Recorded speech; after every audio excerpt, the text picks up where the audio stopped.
षटतिला एकादशी महत्व एवं व्रत कथा। भगवान ने भिखारी का रूप बनाया और भिक्षा में मिट्टी का ढेला पाया। षटतिला एकादशी। जय श्री हरिनारायण। माघ मास के कृष्ण पक्ष में आने वाली इस एकादशी को षटतिला एकादशी कहा जाता है।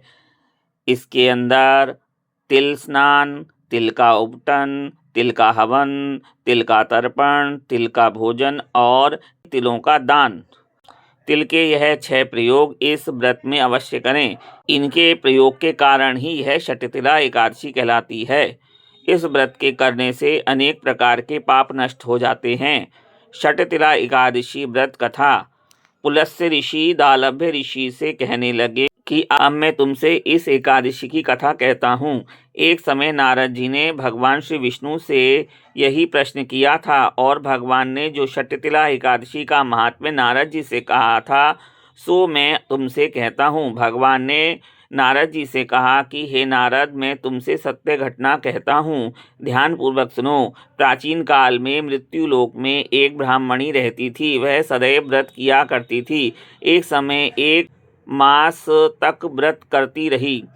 इससे उसका शरीर अत्यंत दुर्बल हो गया। यद्यपि वह अत्यंत बुद्धिमान थी तथापि उसने कभी देवताओं या ब्राह्मणों के निमित्त अन्न का, धन का दान नहीं किया था। इससे मैंने सोचा कि ब्राह्मणी ने व्रत आदि से अपना शरीर शुद्ध तो कर लिया है, अब उसे विष्णु लोक तो मिल ही जाएगा, परंतु उसने कभी अन्न का दान नहीं किया।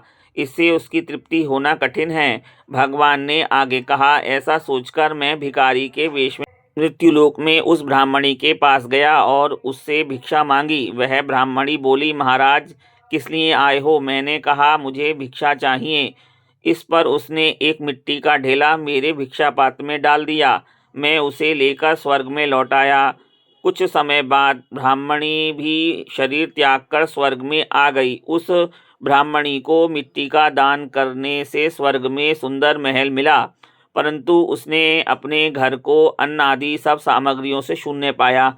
घबराकर वह मेरे पास आई और कहने लगी कि हे भगवान, मैंने अनेक व्रत आदि से आपकी पूजा की, परंतु फिर भी यह घर अन्न आदि सब वस्तुओं से शून्य है।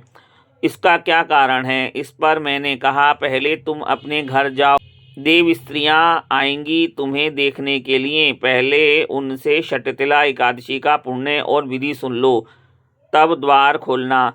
मेरे ऐसे वचन सुनकर वह अपने घर गई। जब देव स्त्रियाँ आईं और द्वार खोलने को कहा तो ब्राह्मणी बोली, आप मुझे देखने आई हैं तो षटतिला एकादशी का महात्म्य मुझसे कहो। जब ब्राह्मणी ने षटतिला एकादशी का महात्म्य सुना तब द्वार खोल दिया। देवांगनाओं ने उसको देखा कि ना तो वह गंधर्वी है और ना आसुरी है, वरन पहले जैसी मानुषी है। उस ब्राह्मणी ने उनके कथनानुसार षटतिला एकादशी का व्रत किया। उसके प्रभाव से वह सुंदर रूपवती हो गई तथा उसका घर अन्नादि समस्त सामग्रियों से युक्त हो गया। अतः मनुष्यों को मूर्खता त्याग कर षटतिला एकादशी का व्रत और लोभ न करके तिल आदि का दान करना चाहिए। इससे दुर्भाग्य, दरिद्रता तथा अनेक प्रकार के कष्ट दूर हो मोक्ष की प्राप्ति होती है। इस प्रकार षटतिला एकादशी का व्रत कथा पूर्ण हुई। जय श्री हरि।